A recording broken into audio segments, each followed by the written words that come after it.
vaccine side effects and where to report them. During that investigation, we found 4 reported deaths filed by Utah families and their caregivers. One particular case stood out to us, a 39-year-old single mom from Ogden with no known pre-existing conditions. Her family sat down with me this weekend as they were saying their final goodbyes. And while they're not against vaccines, they do believe information is power as we all make our own medical decisions. I really didn't cry when my dad died. I cry a lot for her, and I'm at a stage in my life where I'm okay with that. Alfred Hawley is a retired fighter pilot, a military man who's known risk and loss and taken it all in stride until now. She's the one that had promised to take care of me when I was old. The death of his youngest daughter, Cassidy, came out of nowhere 4 days after her second dose of the COVID vaccine. She came in early and said that her heart was racing. Cassidy and her 9-year-old daughter lived with her parents. She got sick right away. Soreness at the shot location, then she started getting sick, then she started complaining that she was drinking lots of fluids, but she couldn't pee, and then she felt a little bit better the next day. Cassidy was a surgical tech for a plastic surgeon and stepped up to get the shot without hesitation. She was absolutely fine with getting it.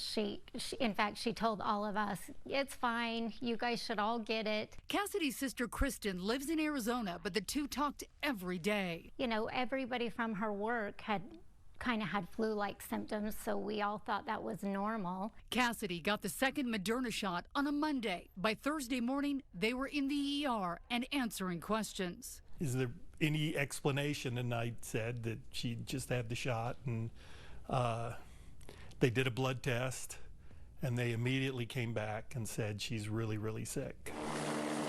From the hospital, we got a call saying that they were going to life-flight her to Murray Trauma Center.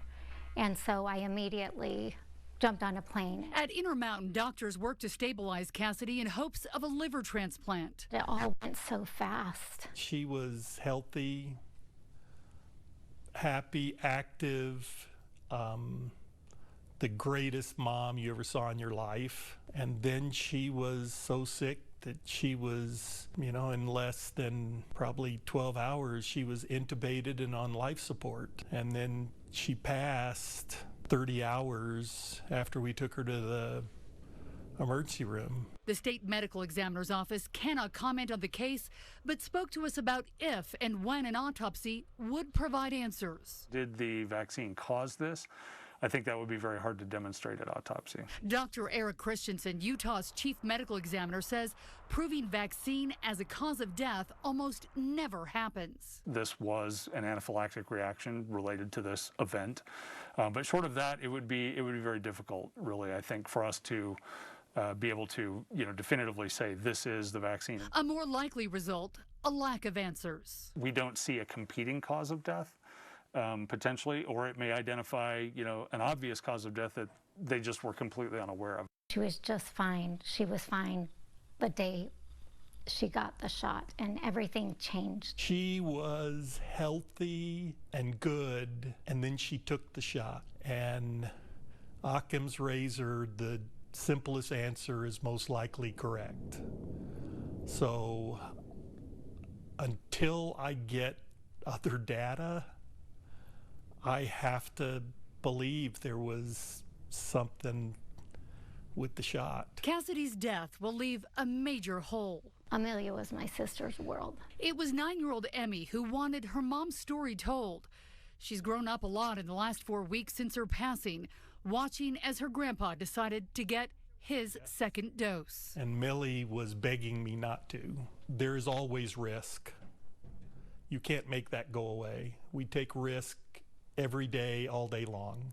So you just have to decide, does it make sense? For me, as a 69-year-old diabetic, it made sense to take the second shot and get the 95% immunity. If you're young, then maybe it doesn't make as much sense. You're going to have to make your own decision on that. It is important to note that serious and deadly adverse events are very rare with vaccines. As of this week, more than 80 million Americans have received at least one shot of the vaccine. 0.1% have reported those adverse events to the CDC. Of those, there have been 1,637 reports of death. 4 of those, again, are here in Utah. Our hearts certainly go out to Cassidy's family tonight.